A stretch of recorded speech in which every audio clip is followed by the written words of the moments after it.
Hello everybody! CW here. I got stuff to show. A couple of them are just no big deal. Quick. This is just a quick order I got in from Sages for some gas checks. So this is no big deal. I haven't had them for a while, so I grabbed a double. It's just 2,000 pieces of 35 caliber gas checks. No big deal. But another one here is kind of neat. This is a brand new Lee mold. This one is a 356-95 RF. Get it closer. Get that closer. There we go. How's that? And this is the 380 bullet. And I thought I had this, but when I looked through my molds, I only had a 2 cavity. So I ordered out the 3.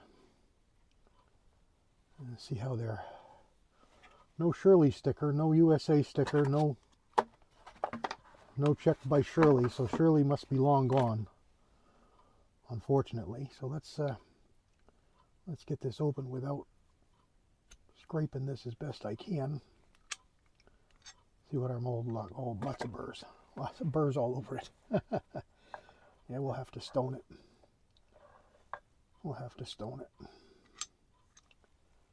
But they're pretty good. Let's hope that the sprue plate is square. It looks pretty good, but we won't know until we get a square on it. But there we go.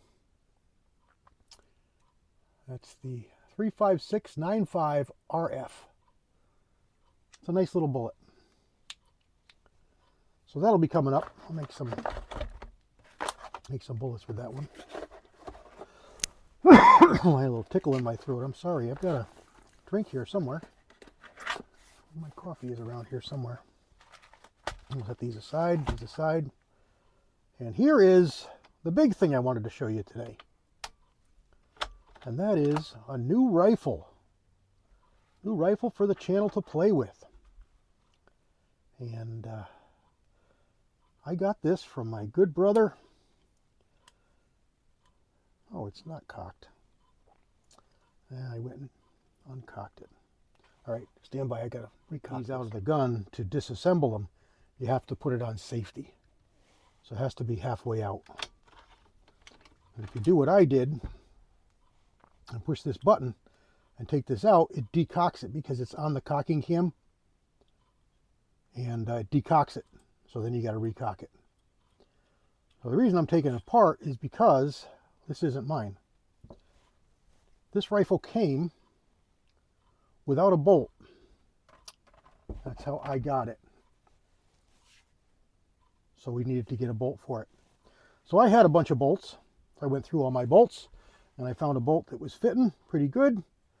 And I went over my buddies because I only have 308 go no-go gauges. I don't have any 06 length, and he does.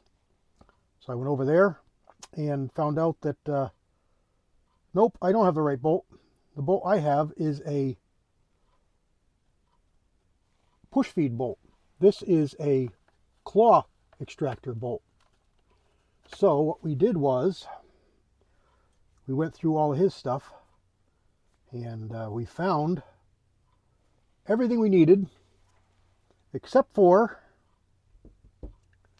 this little plunger here, the spring, and the detent that it's held in with. The little takedown plunger here. So we got a hold of another guy, I got a hold of my cousin. He took a ride up to Numrich. He lives near Numrich. And nobody had him. Couldn't find it anywhere. Got a hold of another guy here local and was pretty sure he would have it. And sure enough, he had it. So this is a brand new piece. Where are you? I'm sorry. You're not even looking at what I'm looking at. This is a brand new piece.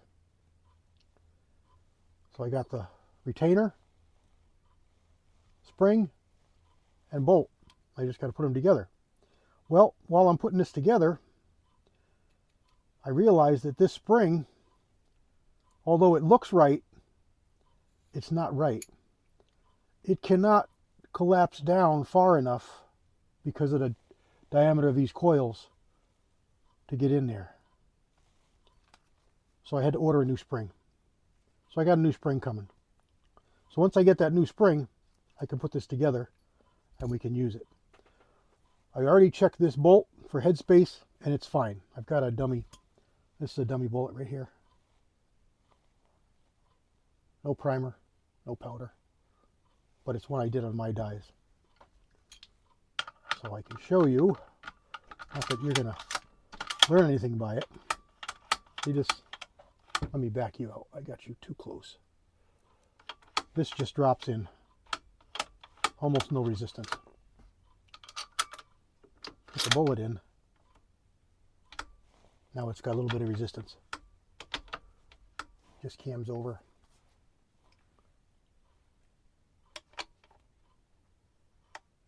Cams over nicely. Take it out. Put this back in. Drops over like butter. Drops over like butter. Put the bullet in. Dummy bullet, not live. It'll go. Just a nice firm bolt lift. So we're crushing, pushing on that shoulder. So we got really good headspace. It's actually better than a lot that I've seen. So it's nice.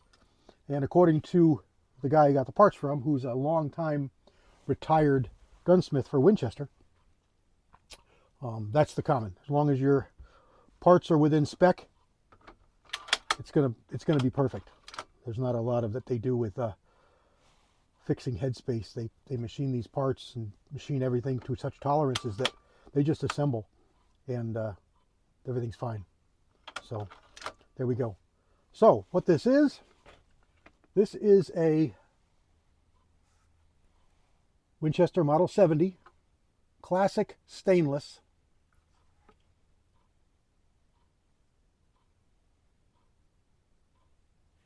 claw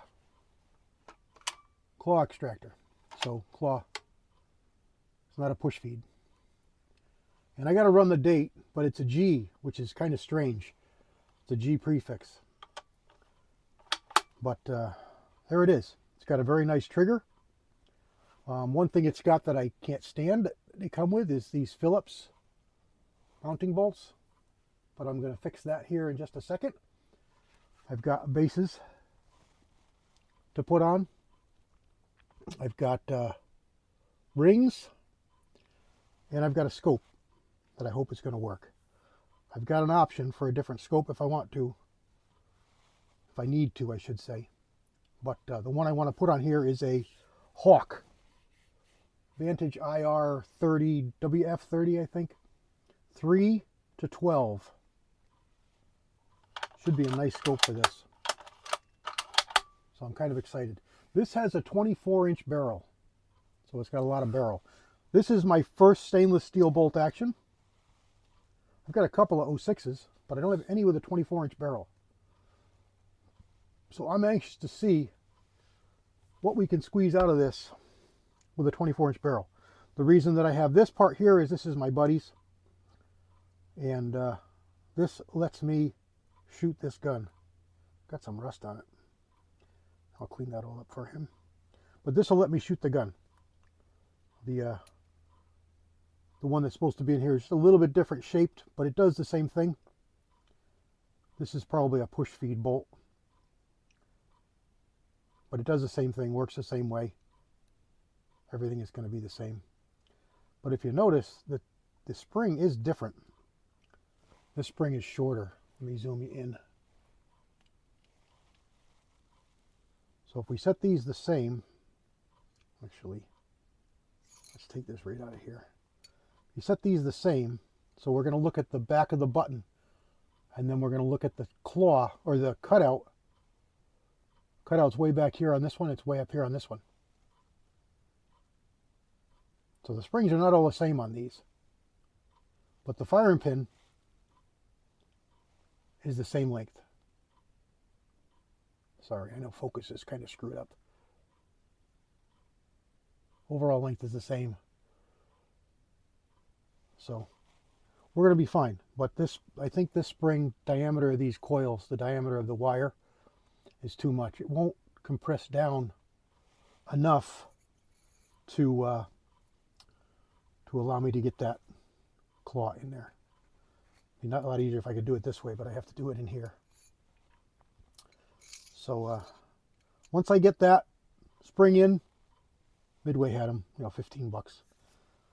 So once I get that spring in, I'll put this together, and then I can have the one I want. But there's the C-clip, and there's the retainer. Oh, the C-clip is the retainer. There's the collar for the back of the spring, or the front of the spring, and there's the retainer collar.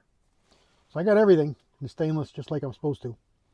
Just need to get that spring, or the proper spring, and then we'll come back.